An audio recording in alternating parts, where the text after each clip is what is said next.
नमो बुद्धाय. जय भीम विद्यार्थी मित्रांनो, मी अंजली नरवाडे, समाज कल्याण कार्यालय नांदेड. सगळ्या विद्यार्थ्यांना कळवण्यास अत्यंत आनंद होत आहे की ज्या विद्यार्थ्यांचे अर्ज हॉस्टेल अप्रूव्हल होते व ज्या विद्यार्थ्यांना वसतिगृहाला ऍडमिशन मिळालेले नव्हते अशा विद्यार्थ्यांसाठी हॉस्टेल टू स्वाधार कन्वर्ट असा ऑप्शन आलेला आहे आणि ते आपल्याला दिनांक 12 मार्च 2026 अखेर पूर्ण करायचा आहे आणि ही शेवटची संधी असणार आहे. तर सगळ्या विद्यार्थ्यांनी लवकरात लवकर ते अर्ज स्वाधारला कन्वर्ट करण्यासाठी अप्लाय करायचा आहे. तर आपण प्रत्यक्ष जाणून घेऊया की ते अर्ज कशा पद्धतीने कन्वर्ट करायचा आहे.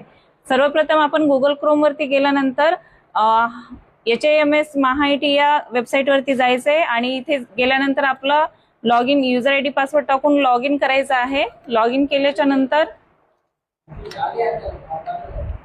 इथे लॉग इन केल्याच्या नंतर आपल्याला अशा पद्धतीने स्क्रीन दिसेल. या ठिकाणी तुमचा अर्ज आधी हॉस्टेल सर्व्हिस होता ते तुम्हाला सेंडबॅक मिळालेला आहे. तर ह्या ठिकाणी social justice and special assistant या डिपार्टमेंट वरती क्लिक करून या ठिकाणी अर्ज करावरती क्लिक करायचं आहे. अर्ज करावरती क्लिक केल्यानंतर तुम्हाला इथे दिसेल की आपला अर्ज हा स्वाधारला कन्वर्ट झालेला आहे. तर इथे दुसरीकडे कुठलीही माहिती न भरता शेवटच्या ऑप्शन वरती 7 नंबरच्या ऑप्शन वरती जायचंय, दस्तावेज अपलोड करावरती. इथे क्लिक केल्यानंतर तुम्ही पाहू शकता तुम्हाला या ठिकाणी 3 ऑप्शन विजिबल आहेत. ह्या 3 ऑप्शन मध्ये तुम्हाला भाडेपत्रक आणि आपले महाविद्यालय महानगरपालिकेच्या हद्दीत असल्याबाबतचे आणि नगर परिषदेच्या हद्दीत असल्याबाबतचे आणि 5 किलोमीटरचं प्रमाणपत्र इथे अपलोड करायचं आहे. त्यानंतर इथे 75% पेक्षा अधिकची उपस्थिती अपलोड करून या ठिकाणी सबमिट करून अर्ज आपला सबमिट करायचा आहे.